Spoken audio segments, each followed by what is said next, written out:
Next, sir, this is a national security presidential memorandum that seeks to impose maximum pressure on the government of the Islamic Republic of Iran. Many of these provisions are similar to actions that your administration took during your first administration. The basic idea here is to have every department and agency, or many departments and agencies in your government attempt to sanction and control Iranian activities, particularly relating to the Iranian nuclear program and the Iranian export of terrorism through support of various proxy groups abroad. And the intent here is to give you all of the possible tools to, I'd say, engage with the Iranian government to ensure that going forward they are less of a malign actor on the world stage. So this is one that I'm torn about. Everybody wants me to sign it. I'll do that. It's very tough on Iran. It's what we had before. We would have never had the problem. You would have never had October 7th. We would have never had the problem had the election gone a different way, which it should have. But this one, I think, more than made up for it. I think we're doing things, and it shows that more than made up for it, much more historic. The Iran situation, hopefully, I'm going to sign it, but hopefully we're not going to have to use it very much. We will see whether or not we can arrange or work out a deal with Iran, and everybody can live together, and maybe that's possible, and maybe it's not possible. So I'm signing this, and I'm unhappy to do it, but I really have not so much choice because we have to be strong and firm, and I hope that it's not going to have to be used in any great measure at all. It'd be great if we could have a Middle East and maybe a world at total peace. Right now you don't have that. When I left, you had peace all over the world, and now you have the world is blowing up.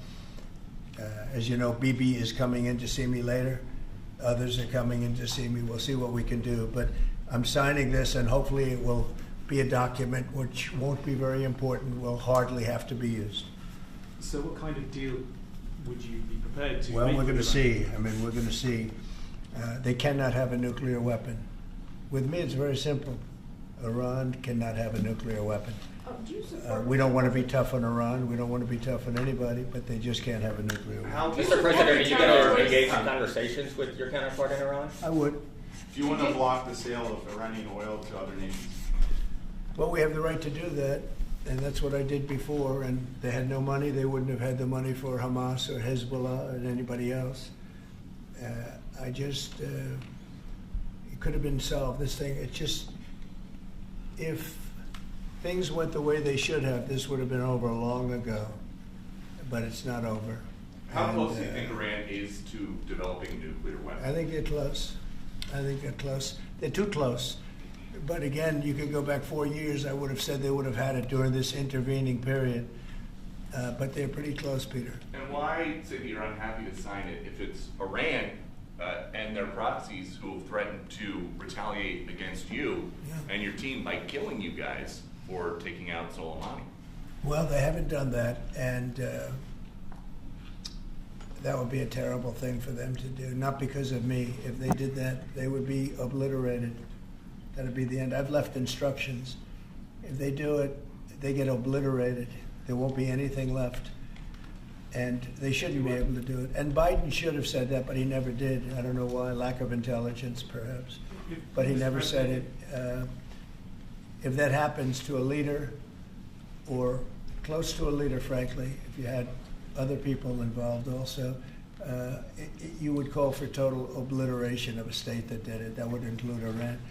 So I'm signing this, and it's a very powerful document, but hopefully we're not going to have to use it. Mr. President, if the Prime Minister today were to ask your help in striking at Iran's nuclear facilities to prevent the kind of progress towards a nuclear weapon, would you give him the green light? Would it, either to do it himself or for the U.S. to participate with him? I don't know that that's what he's going to be asking for. I have no idea that it is. You're telling me.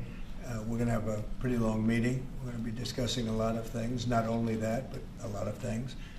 And I'll let you know if the time comes to let you know, but right now that's not something that I can discuss. Mr. President, when you said if they do it, they get obliterated, just to be clear, you're talking about if Iran made an attempt on your life? Yeah, that would be called. total obliteration. And I can't imagine they do that. It should have been stated by Biden, but he didn't state it because he had no clue, as you know, as Mr. everybody President, what knows. is your vision actually for relationship Do you have with anything Iran? else? No, that's all we have. My vision for For a what? relationship with Iran, and what do you? what I'd do you love to think have a Israel- good relationship with everybody. They can't have a nuclear weapon. That was the only thing that was very important. They can't have a nuclear weapon. Beyond that, it would be very tough if they insist on doing that. They have some of their leadership, I can tell you right now, and maybe you know it, maybe you don't, but there are many people at the top ranks of Iran that do not want to have a nuclear weapon just for that very reason.